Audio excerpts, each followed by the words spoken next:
नमस्कारम। मैं हूँ योगी नित्य। आज की वीडियो में मैं बताऊंगा कि आपको आंखों की रोशनी बढ़ाने के लिए या जो लोग मोबाइल आदि का यूज़ ज़्यादा करते हैं, लैपटॉप का यूज़ ज़्यादा करते हैं, नज़र का काम ज़्यादा करते हैं, जिनकी नज़र बहुत लगती है, उन लोगों को या जिनको दाग धब्बे झाइयाँ ज़्यादा आ गई हैं, एजिंग ज़्यादा दिखने लगी है चेहरे पर, उनको गोंद कतीरा कैसे यूज़ करनी है, बाहर बॉडी को अप्लाई कैसे करनी है, तो उस विषय में मैं बता दूंगा आज आपको। लेकिन इतना ध्यान रखें कि गोंद कतीरा, ये गोंद कतीरा का एक छोटा सा पेड़ होता है जिसको काट करके उसके अंदर से जो रस निकलता है उसको जमा करके ये गोंद कतीरा बनाई जाती है। अपने आप ही जम जाता है। ईरान इराक के देशों में यह उगती है ज़्यादा। तो ये बड़ी ठंडी तासीर की है, अच्छी है। और जिनको माताओं को, बहनों को ब्रेस्ट का साइज बढ़ाना है, उनको भी मैं ये बता दूंगा कि कैसे इसकी पेस्ट बना करके, मलहम बनाकर लगाएं। सनबर्न अगर हो गया है तो उसमें भी कैसे यूज़ करें। सबसे पहले समझ लें, गोंद कतीरा को यूज़ करने से पहले भिगोना होता है। तो भिगो करके एक दो दाने भी अगर एक गिलास पानी में भिगोएं तो इतना सारी बन जाती है, बहुत फूल जाती है कई गुना। आप छोटे बर्तन में अगर भिगोएंगे तो ज़्यादा फूल लेगी नहीं, बड़े ग्लास में भिगोइए दो चार दाने डाल करके, तो सुबह वो ग्लास या इतना जग भी होगा तो भर जाएगा। तो सबको आप दे सकते हैं एक एक मुट्ठी, पीने को भी, शरबत आदि में, शिकंजी में, लस्सी में, दूध में, किसी चीज़ में भी। लड्डू भी बन जाते हैं इसके, मैंने बताया था, इम्यूनिटी बढ़ाने के लिए। जिनको भी ठंडी चीज़ सूट नहीं करती उनको लड्डू बना के दे दो इसके। उससे होगा ये कि पच भी जाएगी। जैसे जिनको बार बार यूरिन आता है, रोका नहीं जाता, पेशाब अपने आप ही निकलता जाता है, उनको फिर लड्डू बना के देते हैं। घुटनों की ग्रीस बनानी है अगर दोबारा, उनको लड्डू बना के दे देते हैं। ज़्यादा पुरुषों को ताकत लेनी है, वो लड्डू बना के ले लेते हैं। प्रेगनेंसी में, गर्भावस्था में लड्डू बना के दे देते हैं। लड्डू बेसन में बना दो, किसी और चीज़ में बना दो, बीच में वो गूंद दो गोंद को। ये तरीका है। इसको समझ लें कि अगर आपने बाहर इसका प्रयोग करना है तो इसको पहले भिगो दिया, भिगो के 8 घंटे 10 घंटे, तो ये फूल जाएगी। फूली हुई थोड़ी सी ले लो गोंद कतीरा, उसको मैश कर लो, मैश करके चेहरे पे मसाज कर लो। मसाज करने के बाद थोड़ा थोड़ा उसको अप्लाई भी कर दो बाद में, लास्ट पे, और लेट जाओ आधा घंटा। अगर आपको आधा घंटा लेटना है, जब उसी के आसपास आप लगाओ, थोड़े दिन लगातार लगा लो, 2 4 5 दिन, फिर एक दिन छोड़ के लगा लेना।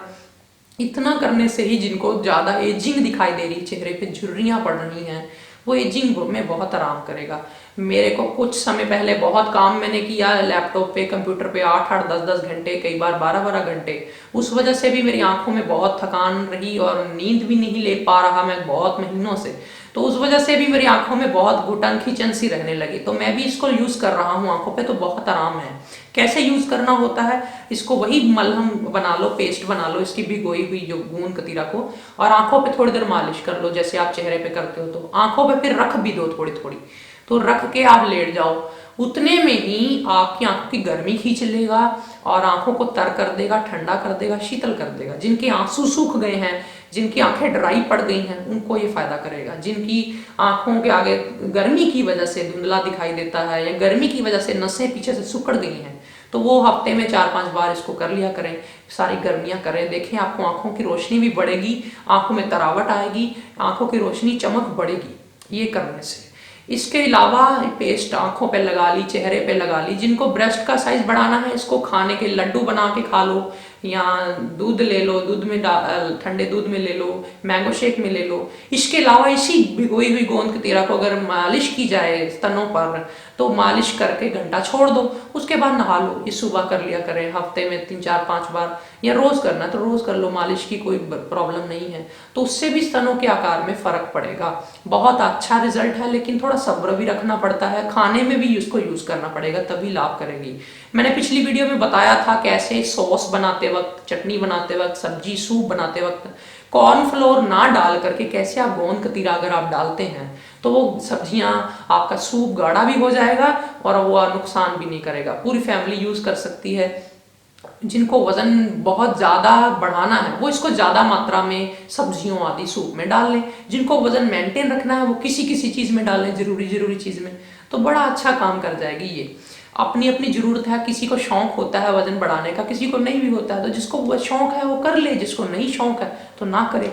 अपनी जरूरत के हिसाब से देखो, तो हर चीज का बेनिफिट है। मैंने बोला जैसे सन बर्न हो गया, धूप जल गई स्किन धूप से, उस पे भी इसकी गोंद कतीरा को लगा दो भिगोई हुई, मल के रगड़ के उसके अंदर स्किन में चली जाएगी।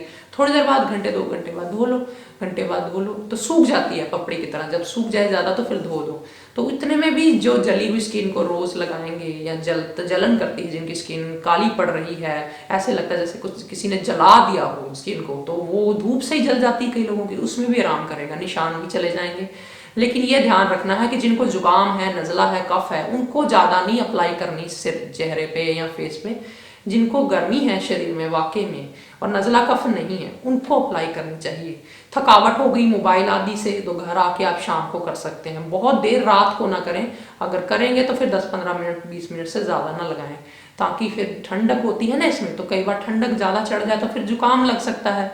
लिमिट में करेंगे तो कोई नुकसान नहीं है, हर चीज की एक लिमिट होती है। इसको यूज ऐसे कर सकते हैं, मैंने कितनी चीजें बता दी। घर में निकलते समय आपको लगता है कि धूप से मेरी स्किन ना खराब हो, तो लगा के निकल जाओ घर से, थोड़ी थोड़ी ऐसे मल रगड़ के बस उतर जाएगी अपने आप, थोड़ा बहुत लग भी जाएगी। ये इसको बाह्य प्रयोग करने के ढंग हैं।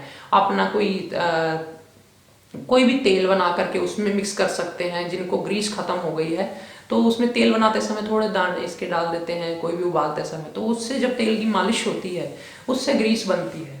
ये घुटनों की जब मैं सीरीज शुरू करूंगा ना तो फिर डिटेल में बताऊंगा उसके बारे में। ये चीजें आपके काम की हैं, इनको अपनी डायरी में लिखा करिए। ये चीजें ऐसे याद भी नहीं रहेंगी आपको, या तो मेरी तरह आप अपनी लाइफ में उतारिए, औरों को बताइए। मैं लोगों पे एक्सपेरिमेंट करता हूँ, काम करता हूँ, मुझे फिर हर चीज याद भी रह जाती है। दावा नहीं करता लेकिन रह जाती है दिमाग में, अपने आप आदत पड़ गई है। लेकिन अगर आप किसी को आगे बताएंगे नहीं, बांटेंगे नहीं, सोचेंगे कि बस सुन लिया, तो वो सुना हुआ काम ही नहीं करेगा, 1-2 दिन में 4 दिन में भूल जाएगा। इसलिए चाहिए आपको अगर याद रखना, अपने जीवन में उतारो, औरों को भी बताओ। आज फिलहाल इतना ही, नमस्कारम।